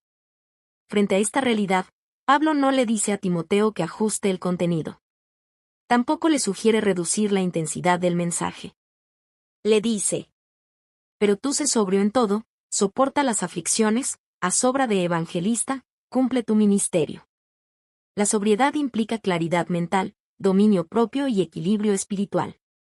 Significa no dejarse arrastrar por emociones ni por presiones externas. Soportar aflicciones significa aceptar que la fidelidad puede traer oposición. La proclamación fiel puede generar rechazo, incomprensión o incluso persecución. Hacer obra de evangelista implica continuar proclamando las buenas nuevas, aun cuando no todos las reciban. La misión no se detiene porque algunos se nieguen a escuchar. Cumplir el ministerio no significa alcanzar popularidad, sino completar fielmente la tarea encomendada. Es terminar la carrera con integridad. La proclamación fiel del mensaje no depende de la aceptación cultural. Depende de la obediencia al llamado divino. Enseñanza clave. La proclamación fiel del mensaje no depende de la aceptación cultural. La cultura cambia. Las preferencias humanas fluctúan. Las corrientes ideológicas se transforman. Pero la verdad revelada por Dios permanece. El éxito del ministerio no se mide por aplausos, sino por fidelidad. No por números, sino por integridad doctrinal. No por relevancia cultural, sino por obediencia constante. Predicar la palabra es un acto de confianza. Confianza en que el mensaje de Dios tiene poder propio. Confianza en que el Espíritu obra a través de la verdad proclamada. Confianza en que la semilla sembrada dará fruto en el tiempo de Dios. El predicador no controla la respuesta, pero sí es responsable de la fidelidad. Y cuando la proclamación se mantiene firme en la verdad, cumple el propósito para el cual fue enviada. Conclusión. El mandato sigue resonando hoy con la misma fuerza que cuando el apóstol Pablo de Tarso lo escribió a Timoteo: predica la palabra. No ha perdido vigencia. No ha sido reemplazado por métodos modernos ni por estrategias culturales. Sigue siendo el corazón del ministerio cristiano y la responsabilidad central de quienes han sido llamados a proclamar el Evangelio. En un mundo que a menudo prefiere entretenimiento a verdad, y afirmación a confrontación, la Iglesia está llamada a mantener firme el mensaje del Evangelio. No para diluirlo. No para ajustarlo a cada sensibilidad cambiante. Sino para proclamarlo con claridad, convicción y amor genuino. La cultura puede presionar para suavizar el mensaje. Puede sugerir que ciertos aspectos son demasiado exclusivos, demasiado exigentes o demasiado confrontativos. Pero la fidelidad no consiste en acomodar la verdad, sino en comunicarla con gracia y firmeza. Habrá temporadas de receptividad y temporadas de resistencia. Habrá oídos atentos y oídos cerrados. Habrá corazones quebrantados y corazones endurecidos. Pero la misión no cambia. El llamado no depende del resultado visible, sino de la obediencia constante. No somos responsables de controlar la respuesta, sino de proclamar fielmente el mensaje. Que podamos proclamar la verdad con valentía, aun cuando sea impopular. Que podamos enseñar con paciencia, aun cuando el fruto tarde en aparecer. Que podamos perseverar con fidelidad, aun cuando el entorno sea adverso. La historia demuestra que los momentos de mayor oscuridad espiritual han sido también oportunidades para que la verdad brille con mayor intensidad. Cuando la confusión aumenta, la claridad del Evangelio se vuelve aún más necesaria. Porque la palabra de Dios no pierde su poder cuando el mundo la rechaza. No se debilita por la incredulidad ni se invalida por la oposición. Su eficacia no depende de la aprobación humana, sino de su origen divino. Y quien proclama con fidelidad puede descansar en la certeza de haber cumplido su llamado. Puede tener paz en medio de la crítica y esperanza en medio del rechazo, sabiendo que ha sido fiel al encargo recibido.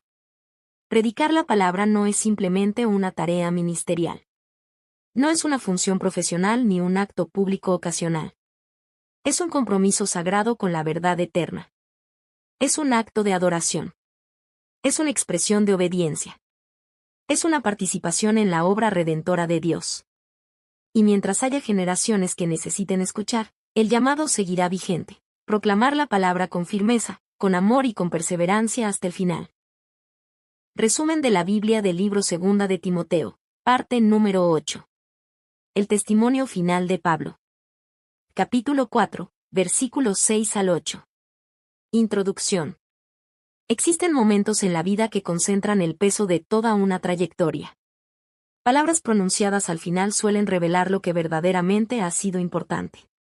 En 2 de Timoteo capítulo 4, versículos 6 al 8 encontramos uno de los pasajes más conmovedores del Nuevo Testamento, el testimonio final del apóstol Pablo de Tarso. Desde una prisión romana, sabiendo que su muerte estaba cercana, Pablo no escribe con amargura ni con temor. No expresa arrepentimiento por haber servido a Cristo. Tampoco presume de logros humanos. Sus palabras reflejan paz, convicción y esperanza eterna. Al dirigirse a su hijo espiritual Timoteo, Pablo ofrece más que una despedida, entrega un legado. Resume su vida con 3 declaraciones breves pero profundas que capturan la esencia de una existencia entregada a Dios. Este pasaje nos recuerda que la vida cristiana no es una carrera corta, sino una travesía que exige perseverancia. Y lo más importante no es cómo comenzamos, sino cómo terminamos. Pero para comprender la fuerza de estas palabras, debemos recordar el camino que Pablo recorrió. No fue una vida cómoda ni exenta de sufrimiento. Fue azotado, encarcelado, perseguido, incomprendido y, en muchas ocasiones, abandonado. Enfrentó peligros externos y luchas internas. Sin embargo, nada de ello logró apartarlo de su llamado. Su fidelidad no fue circunstancial, fue constante. En este pasaje, Pablo utiliza imágenes poderosas: la batalla, la carrera y la custodia de un tesoro. Cada una describe una dimensión distinta de la vida cristiana. La batalla habla de conflicto espiritual y resistencia.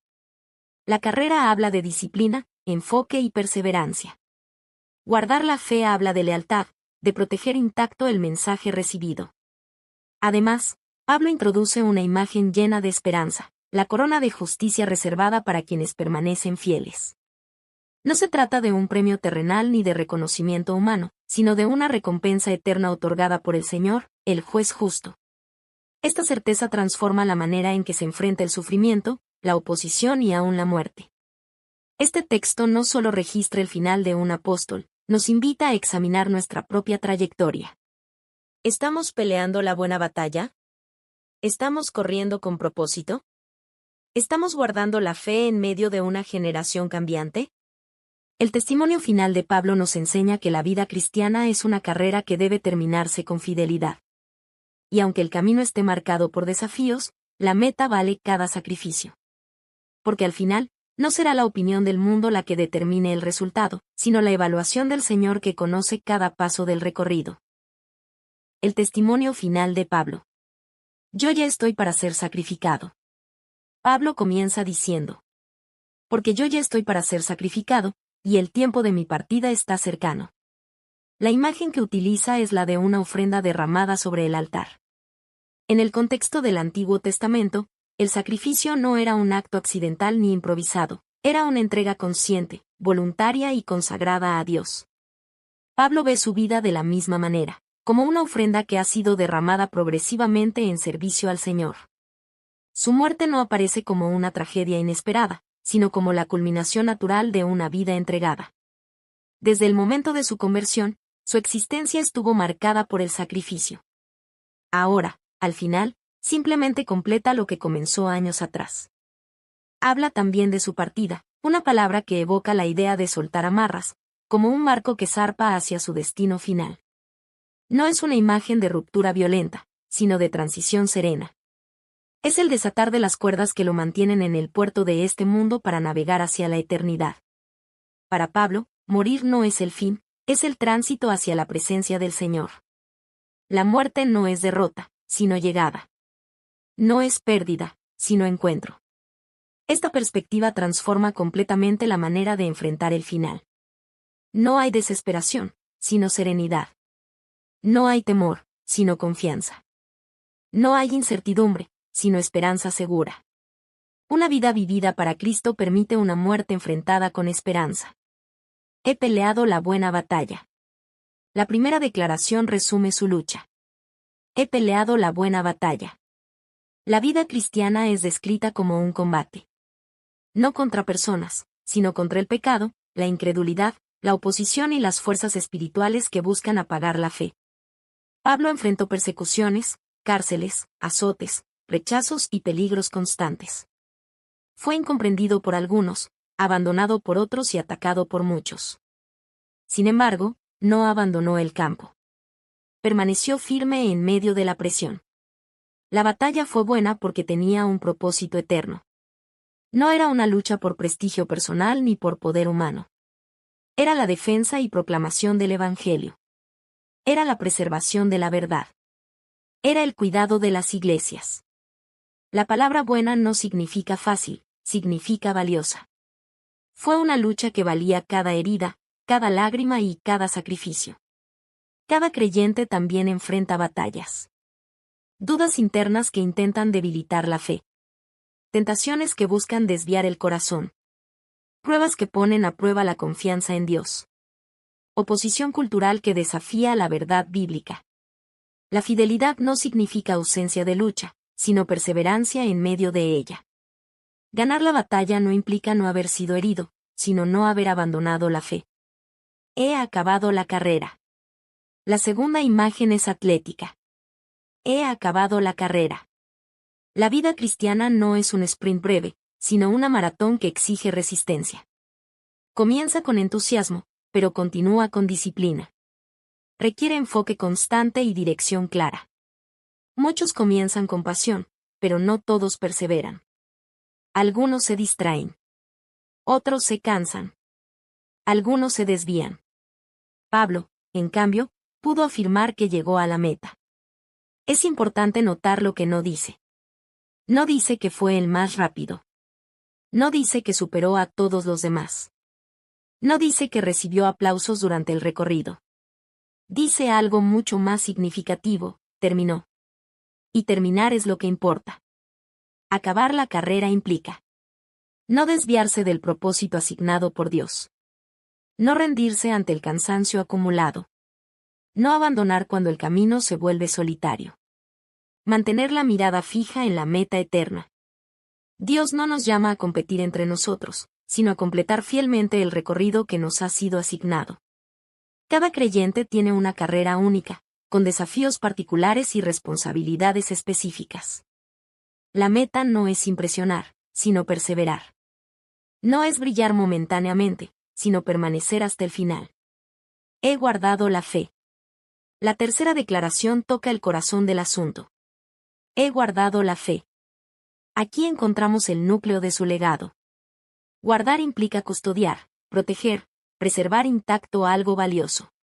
Pablo recibió el Evangelio como un tesoro sagrado, y su misión fue transmitirlo sin alteraciones.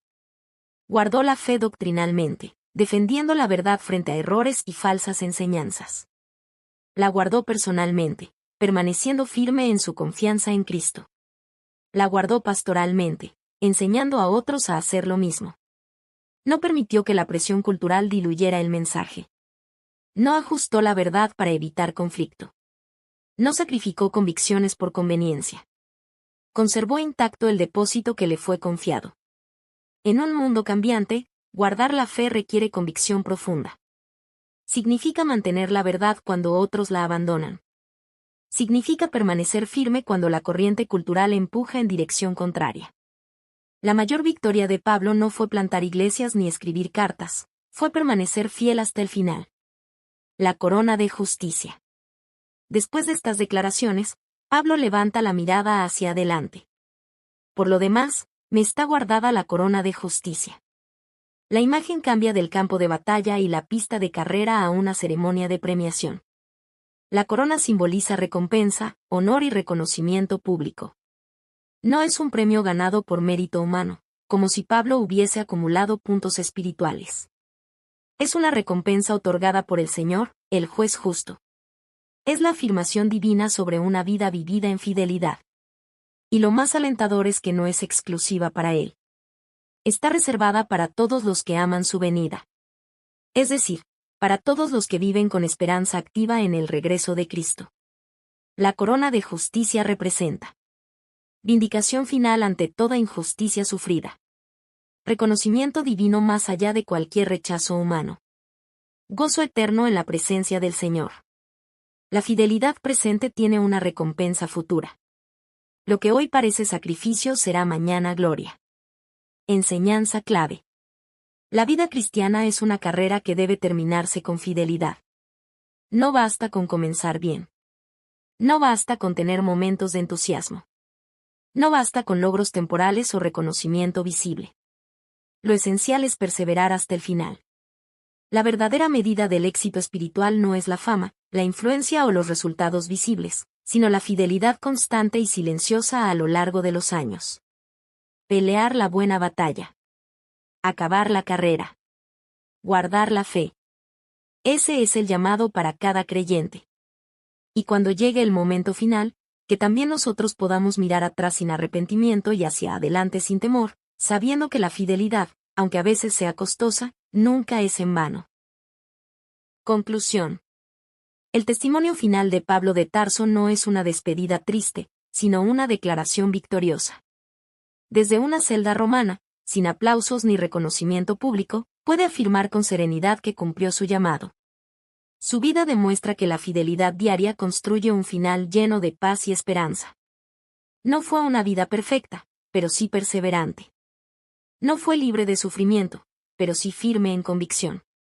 No estuvo exenta de lágrimas, pero estuvo sostenida por una esperanza inquebrantable. Pablo no mide su éxito por estadísticas, popularidad o comodidad. Lo mide por fidelidad. Y esa es la verdadera medida del cielo. Lo que para el mundo parecía fracaso, una prisión, un juicio injusto, una ejecución inminente, para él era simplemente el último tramo del camino hacia la recompensa eterna. Cada creyente está corriendo una carrera. Cada día es parte del trayecto. Cada decisión contribuye al resultado final. No vivimos momentos aislados, construimos una trayectoria. Las pequeñas obediencias de hoy forman el testimonio de mañana. La vida cristiana no se define por un solo acto heroico, sino por miles de decisiones silenciosas de fidelidad. Permanecer cuando sería más fácil rendirse. Creer cuando las circunstancias presionan. Obedecer cuando nadie está mirando. Mantener la verdad cuando otros la diluyen. El ejemplo de Pablo nos invita a vivir con el final en mente. A recordar que nuestra meta no está en esta tierra. Que nuestras luchas no son eternas. Que nuestro esfuerzo no es en vano en el Señor. Habrá momentos de debilidad, pero la gracia sostiene. Habrá temporadas de oscuridad, pero la esperanza ilumina.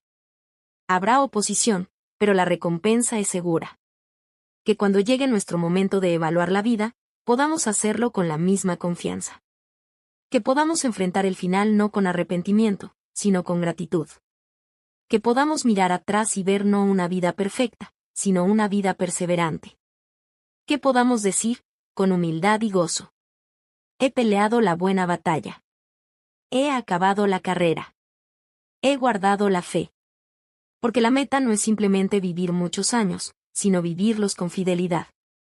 No se trata de cuánto acumulamos, sino de cuánto permanecimos firmes. No se trata de reconocimiento humano, sino de aprobación divina. Y quien termina la carrera con fe intacta descubre que el final no es derrota, sino victoria eterna. Descubre que la muerte no es el cierre de la historia, sino la apertura de la eternidad. Descubre que cada sacrificio hecho por Cristo encuentra su recompensa en su presencia. Así como Pablo, estamos llamados no solo a comenzar con entusiasmo, sino a terminar con fidelidad. Y cuando la fidelidad marca el final, la eternidad comienza con gloria. Resumen de la Biblia del libro Segunda de Timoteo, parte número 9. Instrucciones personales y despedida. Capítulo 4, versículo 9 al 22. Introducción. Las últimas palabras de una persona revelan lo que realmente llena su corazón. En los versículos finales de la segunda carta a Timoteo, el apóstol Pablo de Tarso deja de lado las grandes declaraciones doctrinales y nos permite entrar en un espacio más íntimo y humano. En segunda de Timoteo capítulo 4, versículo 9 al 22 encontramos peticiones personales, nombres de colaboradores, recuerdos de abandono y también afirmaciones profundas de fe.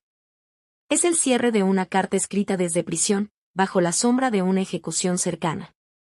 No es el tono de alguien que especula sobre el futuro, es la voz de un hombre que sabe que su carrera está llegando al final. Aquí no vemos solamente al apóstol misionero, al teólogo brillante o al defensor del Evangelio. Vemos al hombre. Vemos al amigo. Vemos al mentor. Vemos a alguien que siente la ausencia de compañeros, que recuerda tanto fidelidades como deserciones, que pide un abrigo para el frío y libros para alimentar su espíritu. Estas líneas finales nos permiten observar algo profundamente consolador: la grandeza espiritual no elimina la necesidad humana. Pablo no disimula su deseo de compañía. No oculta su dolor ante el abandono. No finge autosuficiencia. Su fe no lo convierte en un ser insensible, al contrario, lo muestra auténtico y dependiente. En este pasaje, los nombres propios cobran importancia. Cada nombre representa una historia, una relación, una decisión. Algunos permanecieron fieles. Otros se alejaron. Así es también nuestra experiencia. La vida cristiana se desarrolla en comunidad, pero esa comunidad no siempre responde como esperamos. Sin embargo, en medio de esa mezcla de compañía y soledad, de apoyo y ausencia, emerge una afirmación luminosa: el Señor estuvo a mi lado y me dio fuerzas. Esa declaración transforma todo el panorama. La celda no es solo un lugar de encierro, es también un lugar de encuentro con la presencia divina. Este texto nos invita a reflexionar sobre nuestras propias temporadas de aislamiento, desilusión o transición.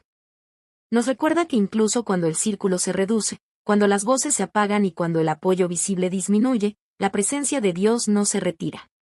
Y en medio de su vulnerabilidad, descubrimos una verdad poderosa: aun cuando las personas fallan, aun cuando la soledad pesa, el Señor permanece fiel. Instrucciones personales y despedida. Peticiones personales, humanidad en medio del sufrimiento. Pablo comienza esta sección con una petición sencilla y profundamente conmovedora. Procura venir pronto a verme. No es la solicitud de un líder distante ni la orden de un superior jerárquico. Es el ruego sincero de un amigo que anhela compañía. La prisión romana no era solo un lugar de encierro, era un espacio frío, oscuro y aislado. En esas condiciones, la presencia de un ser querido era más que consuelo emocional, era un recordatorio tangible de que no estaba completamente solo. Pablo sabe que su tiempo es corto. Cada día puede ser el último. Y en ese contexto, desea ver una vez más a su hijo espiritual Timoteo. Quiere transmitir ánimo, quizás ofrecer instrucciones finales, pero también simplemente compartir presencia. La grandeza espiritual no anuló su necesidad de afecto. Luego menciona que Demas lo ha abandonado, amando este mundo. La frase es breve, pero cargada de dolor. Demas había sido colaborador. Había caminado junto a él. Y ahora, en el momento más crítico, se ha ido. Otros colaboradores han partido hacia distintas regiones. Algunos por misión, otros por circunstancias necesarias. Pero el resultado práctico es el mismo: Pablo está solo. Estas líneas nos recuerdan que incluso los hombres más firmes en la fe experimentan abandono. La vida cristiana no elimina el dolor relacional. La fidelidad a Cristo no garantiza la fidelidad de todos a nuestro alrededor. Pablo también pide algo sorprendentemente práctico. Trae el capote, y los libros, especialmente los pergaminos. El capote habla de necesidad física. El invierno se acercaba, y la prisión era fría. La espiritualidad no cancela las necesidades básicas del cuerpo. Los libros hablan de una mente activa. Aún en prisión, aún al final de su vida, Pablo quiere seguir leyendo, estudiando, reflexionando. Los pergaminos probablemente contenían escrituras o documentos importantes. Esto revela algo hermoso: hasta el último momento, su corazón sigue anclado en la palabra. La fidelidad espiritual no cancela la necesidad humana. El apóstol sigue siendo un hombre que siente frío, que necesita compañía, que extraña a sus amigos y que ama profundamente la palabra de Dios. Colaboradores fieles, el valor de la comunidad. En estos versículos aparecen numerosos nombres: Lucas, Marcos, Tíquico y otros. Cada nombre representa una historia, un servicio, una relación. No todos abandonaron. Algunos permanecieron fieles.